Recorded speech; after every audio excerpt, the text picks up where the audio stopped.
I don't intend any disrespect for the president, but I fundamentally disagree with him. I think he's dead wrong in terms of the course he's taken this nation, and I think we're in for big trouble in the years ahead because of his refusal to recognize reality and because of his continual emphasis upon getting the U.S. basically to withdraw from that part of the world. That was part of former Vice President Dick Cheney's response to ABC's Jonathan Karl after Karl said it seemed as if the former vice president was accusing the President Obama, of treason in his recent op-ed. Let's talk about the media effects of all this. Joining us now, Jim Pinkerton, contributing editor and writer for the American Conservative magazine. Alan Colmes is host of The Alan Colmes Show and author of Thank the Liberals for Saving America. Both are Fox News contributors. Jim, what do you think of Jonathan Karl's question? I thought it was way out of line. Dick Cheney has a strong opinion on President Obama and his current Iraq policy, but nowhere did Cheney in that op-ed use the T word, treason, which you normally reserve for people like Benedict Arnold or Edward Snowden. And for Karl to say, oh, so you're saying treason would be like me saying to you, John, so, you know, blah, blah, blah to you. I mean, it's out of nowhere. I thought it was a cheap shot, frankly. He wrote that he thought the president wanted to take America down a notch. Well, Alan, how would you characterize it? You want to intentionally take the country down a notch?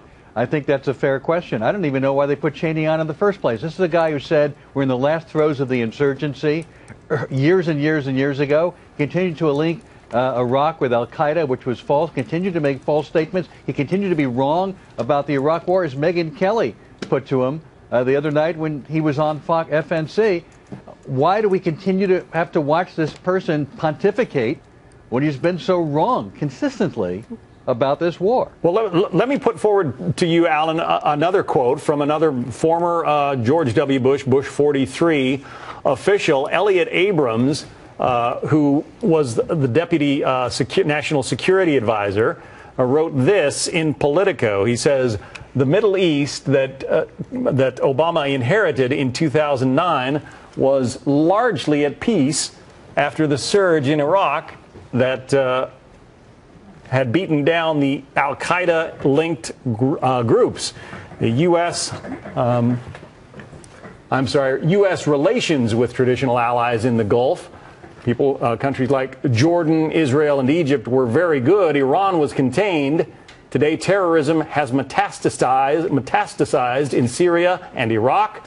Jordan is at risk. The humanitarian toll is staggering. Terrorist groups are growing fast, and relations with U.S. allies are strained. Sorry about the read there, Alan. I was trying to pull it up off of my computer, but in what way is he wrong? He's wrong in that we were never going to go into Iraq at the Sunni Shiites and Kurds to agree. We put our efforts behind Maliki, who was going to create a Shiite government, not include the Sunnis. It was only a matter of time until the Sunnis were going to regroup and go after Maliki. We tried it. We had Bremer there, had a failed government. It was a failed concept to begin with. The notion that we were going to go into Iraq or should have gone there in the first place and we're going to heal a problem among three warring factions that have been gone on since the death of Muhammad in 632. Conceptually, the whole idea was wrong. It was bound to fail, and Dick Cheney continued to make a series of false statements in the run-up to the Iraq War for which he should be held accountable. Jim, I think it's perfectly fair to criticize Dick Cheney, as Megyn Kelly did, and Megyn Kelly also took on John Bolton on Fox Air just the next night. So it's perfectly fair to have an argument about the merits of Bush administration policy and also, of course, Obama administration policy, which is actually more relevant considering he's president right now.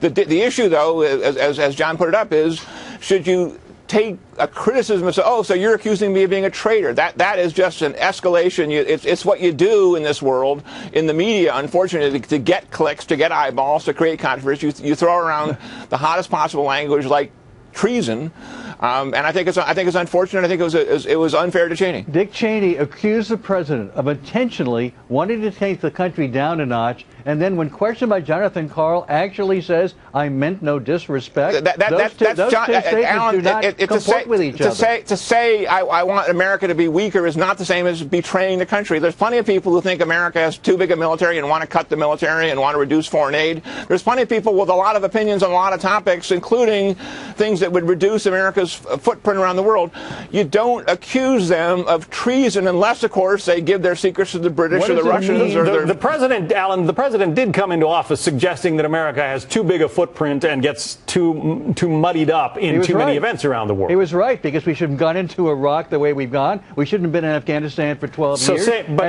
I mean, how does Dick Cheney explain Alan, 1 minute saying that he is accusing the president literally of wanting to take the country down a notch, and then saying, I meant no disrespect? But how do you Alan, comport those two statements? It doesn't make you a traitor to say that, and it doesn't. And I mean that with no disrespect. You have a right to your opinion, and that's fine. But you're not a traitor for thinking that America is too aggressive around the world. It's always a good discussion to get you two on, but we have to say goodbye for this Monday. Jim Pinkerton, Alan Colmes, thank you.